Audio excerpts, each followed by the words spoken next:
Assalamualaikum warahmatullahi wabarakatuh. Sebelumnya perkenalkan, nama aku Muhammad Zainal Maulana dari Teknik Geologi Angkatan 2021, NIM 005 dari grup 14 Laboratorium Bioinformatika. Nah, di sini saya akan mengerjakan data-data tekar dan sesar dengan menggunakan software DIPS. Oke, langsung saja. Untuk soal, bisa dilihat ini soal kita. Yang pertama kita akan mengerjakan soal tekar terlebih dahulu dengan cara yang dibutuhkan adalah data SC1 dan SC2.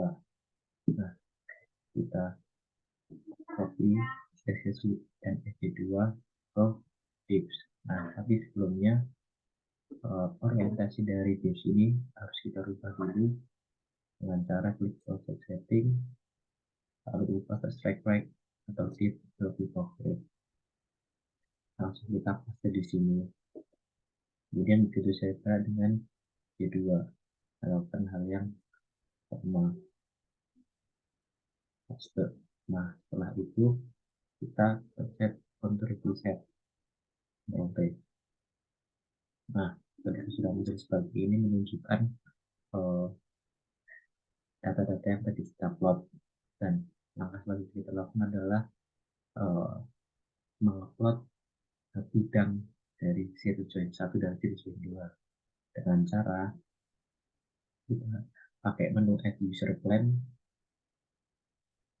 Nah, kita arahkan ke warna merah atau titik tertinggi dari kode tersebut. Kita klik.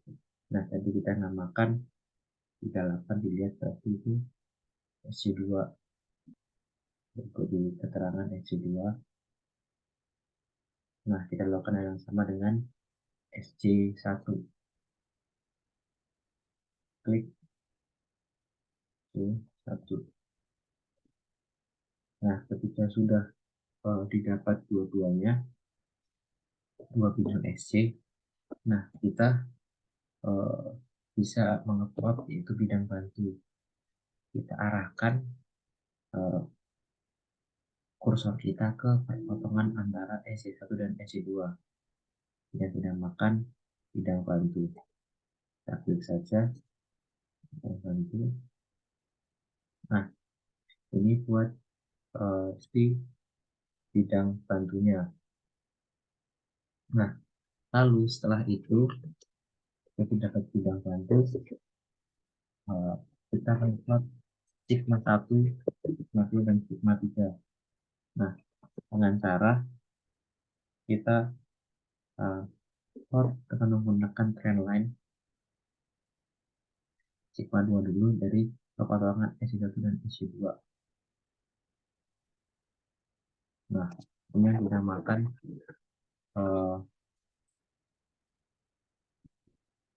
sigma 2. Kita beri nama 2. Lalu kita cari sigma 1 dengan cara kita menghitung SC dan SC2-nya, yang di sini berapa dan di sini berapa. Kemudian kita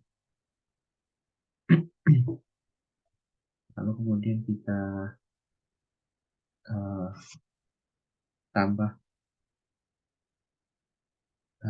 dan bagi 2. Misal ini 38 dan ini kita tambah 38 1/5. 180 biar kita 25 ditambah si 4 si 38 dari sini.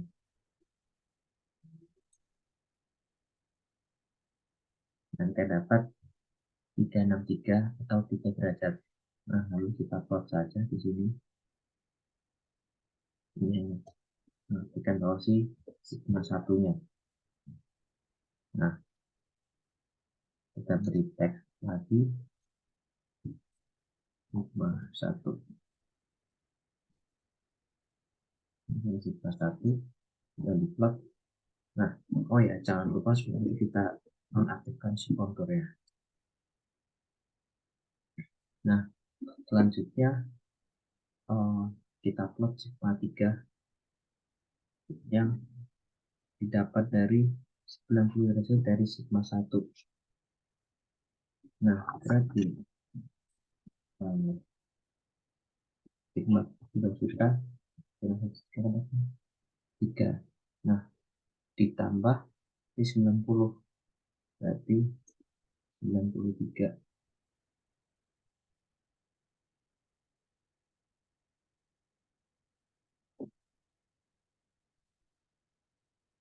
Nah, kita ubah dulu orientasinya si trend atau plunge 93. Nah, oke. Ini yang si sigma 3. Nah, jika sudah sigma 2 sigma 3, lalu kita mencari extension join-nya. Extension join itu dari mana? Dari si perpotongan antara sigma 1 dengan bidang batu, lalu sigma 2 dan perpotongan kekar 1 kekar 2. Jadi seperti ini. Kita arahkan si sigma 1 ini perpotongan dengan bidang batu, lalu sang satunya perpotongan antara kekar 1 kekar 2 dengan sigma 2. Sini ingin dapat extension join.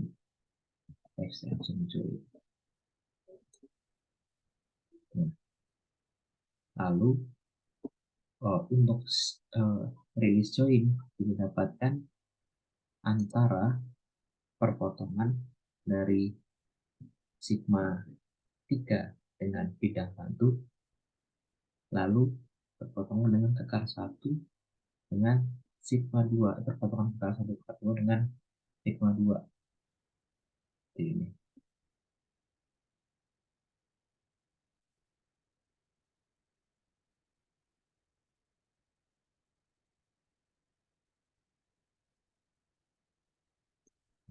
Ini untuk si release join.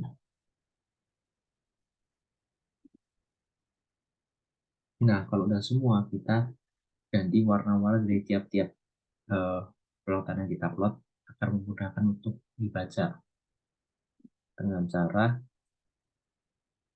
ini SC1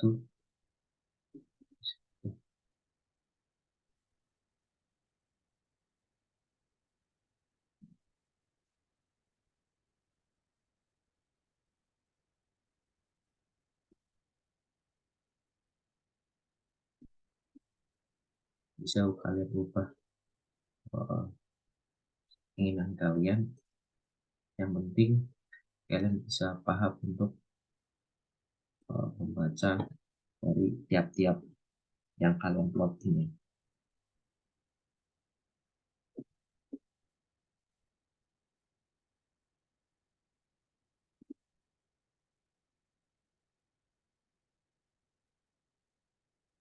Nah, jika sudah kita baca dari mulai si arah umum dari kekar 1 kekar 2 dan lalu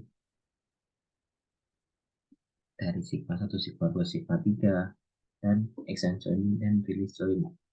Nah, cara baca di mana? Kita ubah orientasi ke strike right per dip. Kita arahkan kursor ke garis bidangnya, yaitu strike 145 dan 52, itu untuk kekar 1.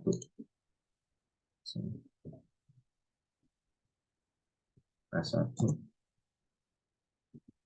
dari 145 dan 145 52. Lalu kekar 2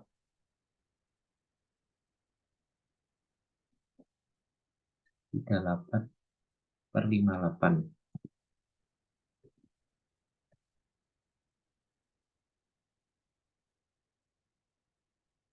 Lalu oke, yang orientasi strike rate atau dip itu kita bisa membaca si R12 dan extension dan release. Kalau si sigma 1, sigma 2, sigma 3 itu ntar pakai orientasi trend per plunge. Itu si extension showing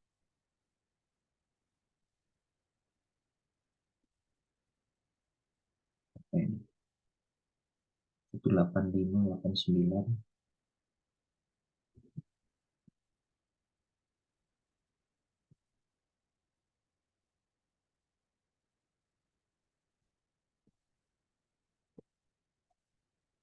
lalu tulis join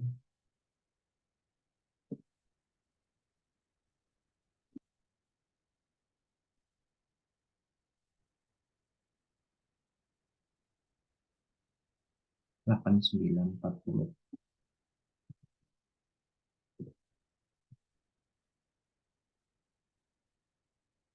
Nah, ini kan untuk uh, sigma 1, sigma 2, sigma 3 belum. Jadi diubah orientasi ke trend atau plunge. Lalu bisa dilihat misal dari si sigma 2 kita arahkan si kursornya.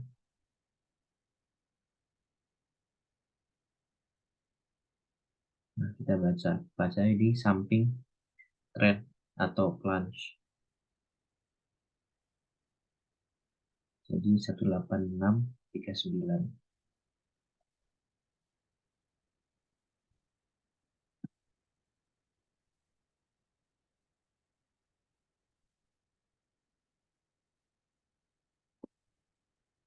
Lalu di sigma 3 antara perpotongan dengan di sigma 3 di 9303.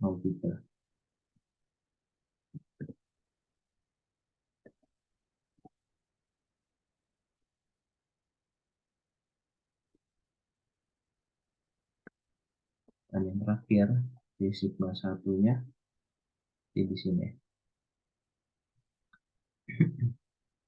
Ini 002/49.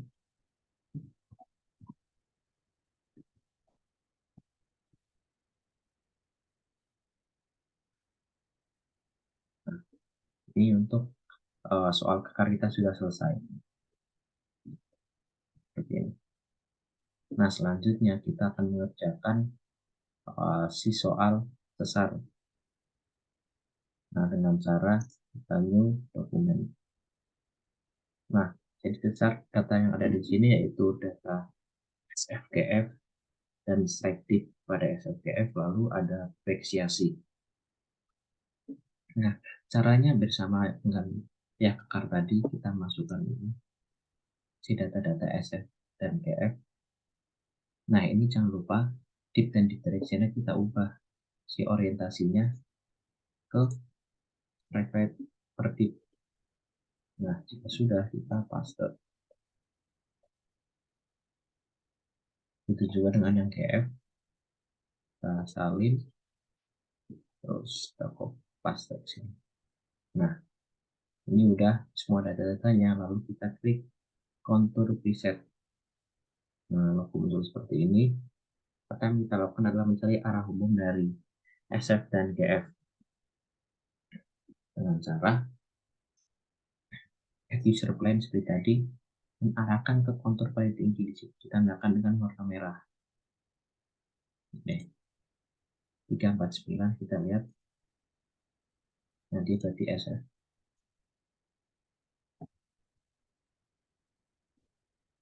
Lalu di sini GF.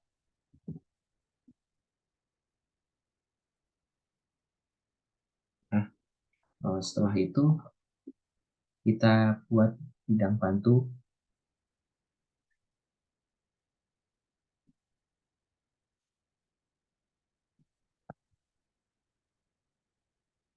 Nah, ini untuk bidang bantunya. Lalu kita plot si arah reaksiasi. Ini kan not 108 is. Jadi kita arahkan dia untuk ke 108 is. Sekitar sini kan. Nah, dia reaksi.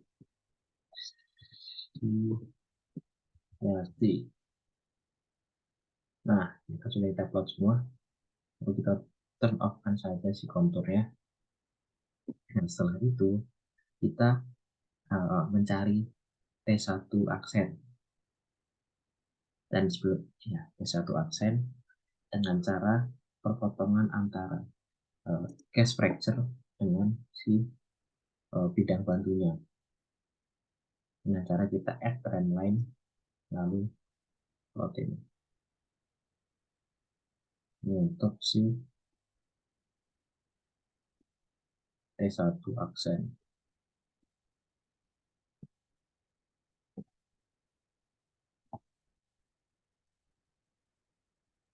Nah, lalu kita plot T1-nya yaitu dari mana? Dari 30 derajat ke arah sudut lancip yang yaitu mengenai dari bidang bantunya. Nah, ini kan kita lihat di sini 304. Oh, lalu kita arahkan dia ke bawah agar dia bisa mengenai si bidang bantunya. Jadi 304 kurangi 30 itu kan 274. Trend line level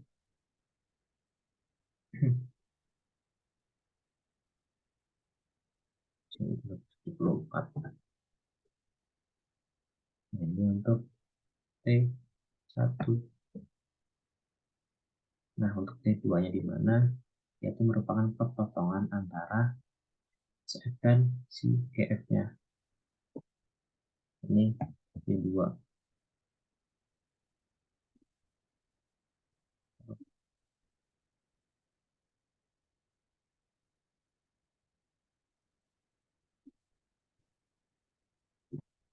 Ini T2. Nah, setelah mendapatkan T2, kita cari T3. T3 dari mana? Yaitu tegak lurus 90 derajat dari T1. T1-nya kita lihat kan dia 274. Nah, 274 kurangin 90. Jadi 184.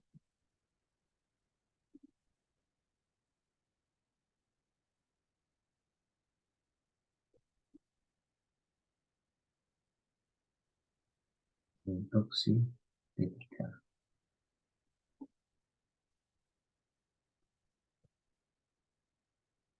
Nah, setelah mencari T3, kita juga mencari T3 aksen yang dimana itu 90 derajat dari T1 aksen.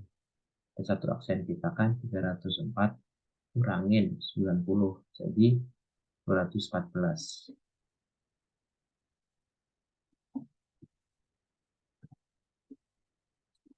Untuk T3 aksen.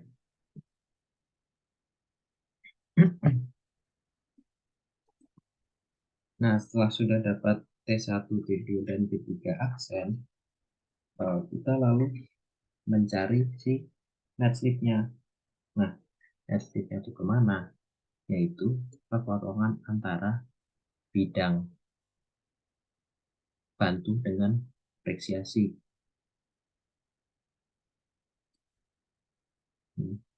Netslip-nya.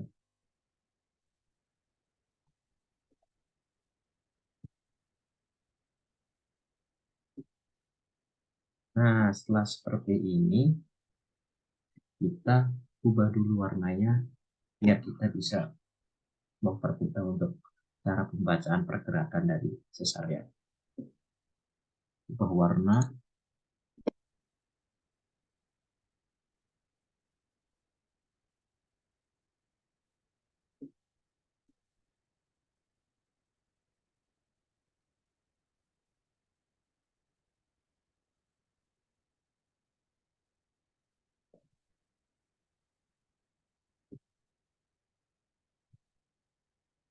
sudah berubah warna, lalu preksiasi kita juga berubah warna, lalu si T1 kita ubah warna juga, netslip kita juga perlu ubah warna,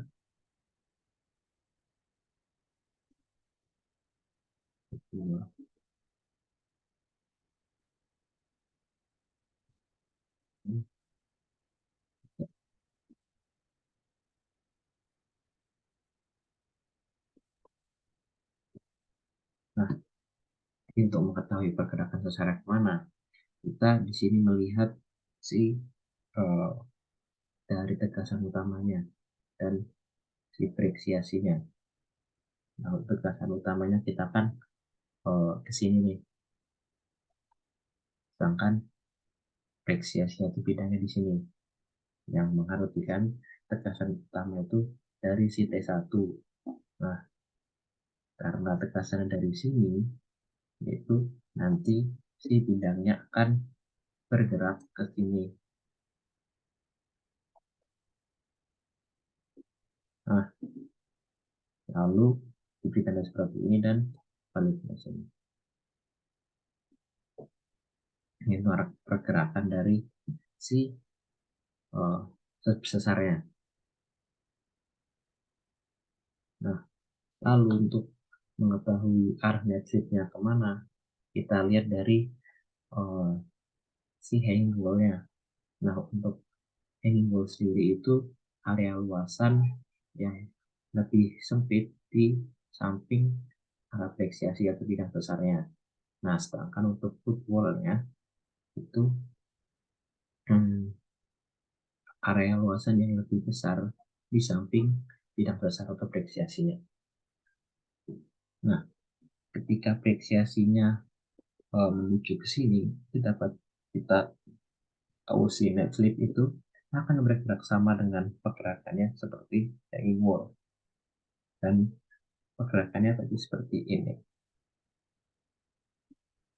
Nah, ini untuk si pergerakan sesarnya.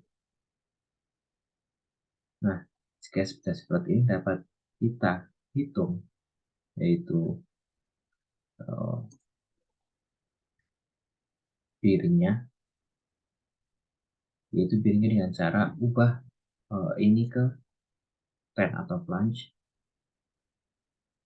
208 per 18, 281 per 18, sorry.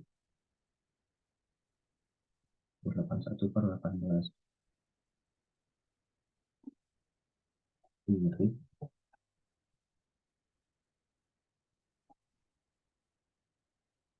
281. Nah, untuk plunge-nya dia 18. Nah, untuk kemudian kita mencari rate-nya itu dari mana? Itu dengan tools, terus kita measure angle. Nah, measure angle itu dari si preksiasi perpotongan ini dengan sinus slip, kita tarik, lalu kita arahkan ke luar dari area luasan terluar. Kita klik, nah dilihat angle between planes 18, yang dapat diartikan bahwa si rate-nya itu 18.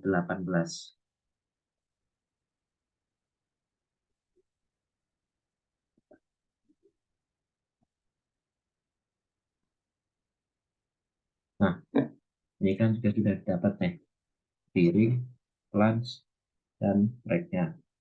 Nah, lalu kita tinggal baca si arah dari pergerakan sesarnya dengan ketentuan yang kita sudah dapat. Dan diklasifikasi di chart.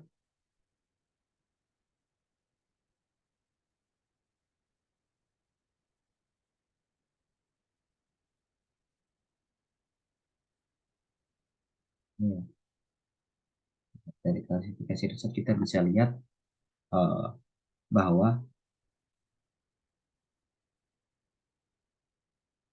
si sesar ini merupakan sesar reverse left slip fault.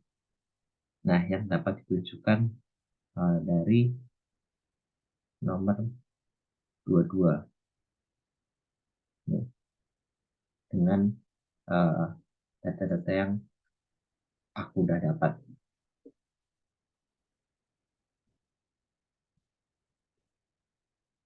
Reverse Right Click Oh, oke. Nah, ini menurut si klasifikasi Picard tahun 1972. Oke, sekian dari saya untuk pengerjaan data sesar dan eh, data kekar. Nah, kurang lebihnya mohon maaf. Wassalamualaikum warahmatullahi wabarakatuh.